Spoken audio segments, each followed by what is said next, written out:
names of the school's alumni whose deaths have been reported to us in the course of the past year. These duties are indeed solemn, but also, I believe, quietly but undeniably celebratory.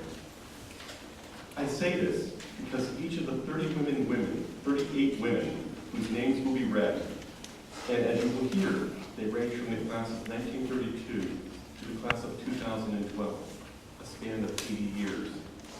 Each of these women led lives worth celebrating. Each of them had stories worth sharing, and not just one story, but many. Stories that helped to define them, stories that helped connect them to us, and to connect us to them. Stories that intertwine with our own stories. Stories worth remembering. Stories worth celebrating. This morning, I want to share one particular set of stories about one particular alumna whose name will be read today. As some of you might expect, it's a story I know well because I will be sharing some reflections about my daughter, Megan, a member of the class of 2010.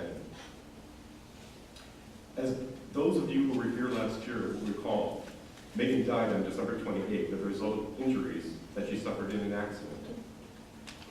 Within hours of her death, I began to hear from dozens, and ultimately, in the months that followed, hundreds of people who knew Megan, who knew her mother, Eileen, and who knew me. In expressing their grief and their condolences, many shared memories of Megan, and I, in turn, shared stories about her with them. One of those stories has burrowed deep into my heart and has become one that I find myself turning to time and time again to sustain me in the months since her death. And so I will share this story in a few moments with all of you. To introduce this story, however, about Megan, I first want to quote one of her classmates, Hannah Hartman, who is here with us today. Hannah spoke at a special memorial service held here in chapel following Megan's funeral. As Hannah so succinctly put it that day, and I quote, "Megan was a fearful, brave person. She would be the first one to tell you about her talking too fast, her panic attacks, her anxiety, and her daily fears. Megan claimed she was not a brave person. My mother," Hannah added, "is a fearful person, and one time she shared with Megan how bravery was not the absence of fear, but being afraid and doing it anyhow. And Megan exclaimed, 'Oh, I am a brave person,' and was delighted to see it that way." As Megan's father, I can attest all too well to the truth of Hannah's description of Megan being a fearful, brave person. Megan came by her fear naturally. There is a history of panic disorders on both sides of our family, which has provided a wonderfully complicated and sometimes contradictory collection of phobias to various members of my family and to Eileen's family, ranging from a fear of cats, to a fear of bridges, from a fear of snakes, to a fear of thunderstorms, from a fear of heights, to a fear of spiders. You name it, and someone in our extended family is likely to be afraid of it. Megan herself seems to be blessed by more than her fair share of phobias. As a young child, for example, she suddenly developed a fear of elevators. When she was in the 5th grade, that presented a challenge for her when my sister Janice invited her to take part in the Take Your Daughter to Work Day at her company. Megan was excited to sleep over at her aunt's condo. She was excited to join Janice as she drove into downtown Hartford, where my sister works. But Megan was emphatically not excited when she discovered that my sister worked on the 16th floor of the old building in Hartford. Janice, who has much more patience than I will ever have, tried to talk Megan into taking the elevator. Megan refused and kept on refusing. After a few minutes, the two of them found themselves walking up the 16 flights of stairs. Every few floors, Megan would turn to my sister and ask her why she was stopping. Thankfully, Megan eventually overcame her fear of elevators. Just before Megan turned 12, though, life suddenly presented her with more wounding challenges than a fear of elevators. That summer, her mother, Eileen, was diagnosed with advanced stage colon cancer. Though Eileen battled her illness with a fierce optimism, by the time Megan was 14 and starting the spring term of her freshman year here at Westover, we were told that Eileen was dying. She passed away on May 27, 2007, just a few days before graduation. Watching one's mother face a grueling illness and then losing her is a staggering challenge for anyone at any age. What it was like for Megan to lose her mother at the age of 14 still remains beyond my understanding. I do know that Megan struggled not only with that loss, but also with what she felt was the world's set of expectations of how she was supposed to carry on with her life. Megan would only occasionally talk to me about what those struggles were like for her. But I am thankful that she was blessed with friends both within the Westover community and in her life outside of it, both peers and adults, who were there for her, to listen to her when she wanted to talk, to be still with her when she wanted to forget the pain, to be simply present with her when she felt alone within her loss. One of the greatest sources of comfort for Megan, both in the company of others and in her solitude, she found in music. Not just in listening to it, but in singing, usually in full voice and at high volume. Megan had grown up singing. The first movie that captured her complete attention as a 2-year-old was The Wizard of Oz. She would sing along with the songs while she watched the movie. Soon they would become the soundtrack of her young life. She was always singing them, on car rides, at nap time instead of napping, and while playing by herself or with friends, whether her friends wanted to hear them over and over again or not. It didn't matter. She was forever singing. As the years passed, Megan became something of a living avatar of Spotify, long before Spotify ever came into existence. The Wizard of Oz songs of her toddler days soon mixed with those from a slurry of Disney animated features, then blended with the numbing harmonies of interchangeable boy bands. Her middle school years found her mixing the hits of High School Musical with Moulin Rouge and the Beatles laden across the universe. New friends at Westover and old friends who had gone on to Mount Rock High School, as well as the occasional cool adult, that wasn't me, fostered her appreciation for the Rolling Stones, with occasional moments of edgier Christian rock groups, hello Hannah, which would then collide with such bands as Panic at the Disco and Death Cab for Cutie. After Eileen's death, I would often hear Megan singing in her bedroom for hours. In one of those all-too-rare moments when she confided to me something vulnerable from deep within herself, Megan told me that she not only found comfort in singing against the sorrow of losing her mother, but that it also helped her when she found herself plunged deep inside her panic attacks. At Westover, in addition to her academics, Megan found herself caught up in soccer, boys, photography, boys, outdoor, boys, cooking, and boys. But perhaps most of all, she plunged into our music program, Glee Club, gospel choir, chanterelle, chamber choir, and even an informal shape note singing group made up of students and faculty who sang together occasionally during lunch hours. Ironically, however, it was during her Glee Club performances that Megan's love for singing was tested and nearly defeated by her crippling panic attack. One of Megan's favorite traditions at Westover was a service of lessons and carols, also known as candlelight, that had been held in this very chapel every December for more than 40 years.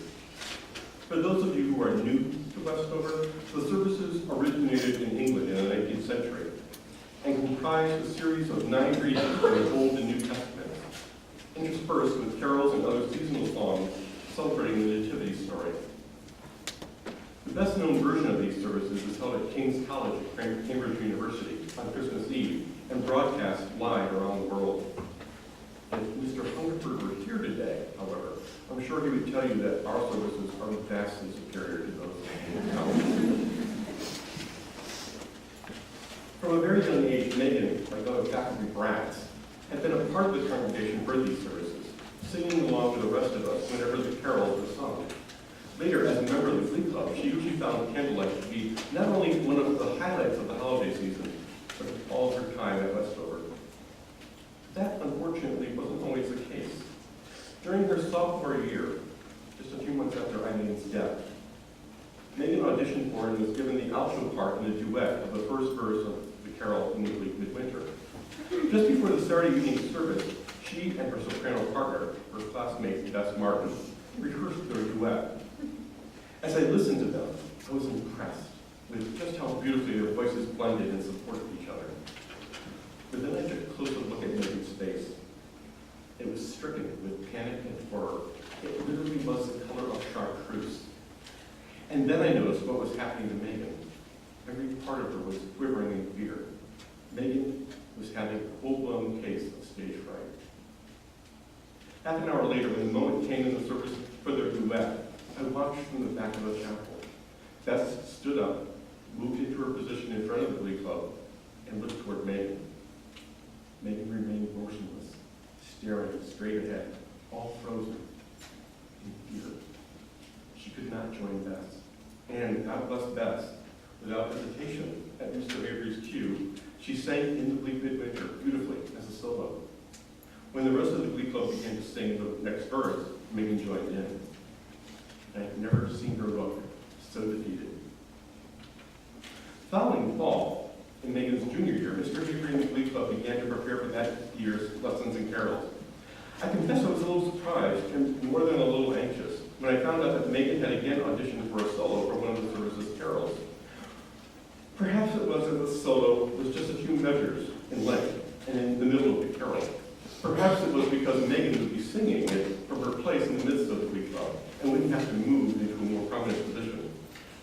Or perhaps, just perhaps, it was because Megan had started to gain a measure of confidence over the course of the year. In no small part, I suspect, because Mr. Avery had shown confidence in her by giving her another opportunity. Whatever the reason, this time Megan was able to sing her solo, her voice rising beautifully and confidently into the air. After the service, as all was gathered in Red Hall, I heard Megan suddenly give out a whoop of joy when she saw Mr. Avery. She ran up to him and gave him a hug. The expression on her face was filled with equal measures of relief, delight, and pride.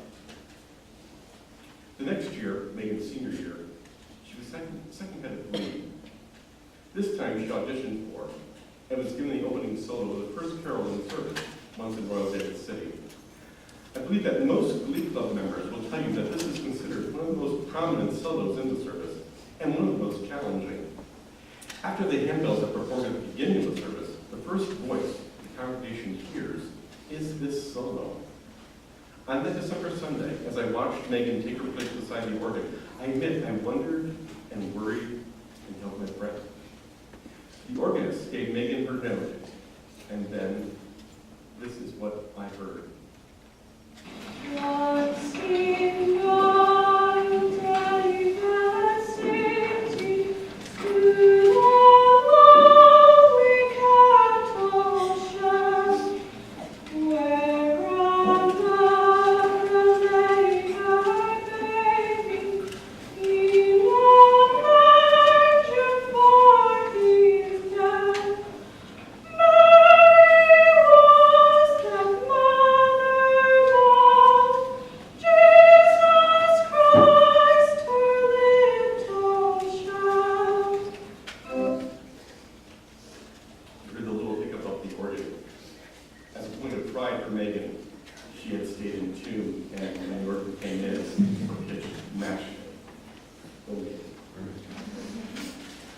For most people, I suspect when they hear Once in Royal David City, they may consider it a beautiful but old-fashioned Christmas carol, one that is rarely performed anymore. For several generations of Westover students, faculty, staff, and their families, though, it is a beloved reminder of one of the most treasured traditions of the school. For me, it is all of that and much, much more. For me, it is a carol of courage. For me, it will always be the sound of Megan's voice, pouring forth, strong and bright and beautiful, soaring into this chapel. In that moment, Megan truly had triumphed over her own personal sleep midwinter. And so, as Megan said in this chapel 4 years ago, even in our weakest and most fragile moments, we do not have to live in our fears. Over the past 10 months, this is the lesson that Megan has continued to share with me, and will do so for the rest of my life. It is now time for Julia to read the names of the alumni who have passed from this life. As you hear their names read, I invite you to think about all those stories that they, like Megan, have shared, both within our community and in the world beyond these walls. As the names are read, I also encourage you to be mindful of your own stories, both the ones that you can share now and the stories that are yet to be written, that are yet to be sung. But know that all of them